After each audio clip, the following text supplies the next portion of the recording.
Un Castiglione senza alcuni giocatori ha reso la vita difficile al Bassano, soprattutto nel primo tempo, poi però alla lunga i veneti sono venuti fuori. Massimo Bracali, che partita hai visto?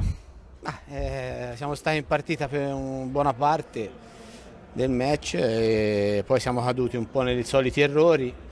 Abbiamo regalato un po' di cartellini, quindi Bassano ha sfruttato bene le occasioni della superiorità numerica per 2 volte.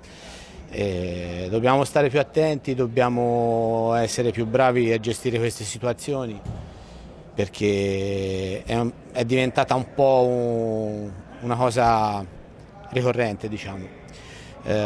Noi ci mettiamo del nostro, gli arbitri ci mettono del loro, chiaramente poi ci facciamo il nome dei tuffatori o dei protestatori e quindi è facile dare cartelline al Castiglione.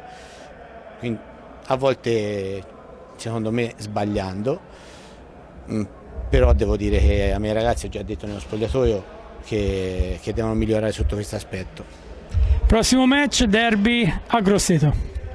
Vabbè, andiamo a Grosseto, una partita interessante, speriamo di fare una bella prestazione come abbiamo fatto oggi, soprattutto nel primo tempo.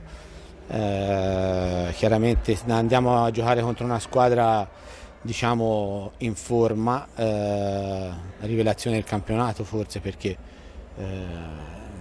nessuno si aspettava un Grosseto nelle parti altissime della classifica, contento per loro. Comunque una squadra qui vicina a noi, mister sta facendo un ottimo lavoro, credo. E niente, andiamo là per giocarcela, chiaramente non abbiamo bisogno di punti, ce la metteremo tutta e speriamo.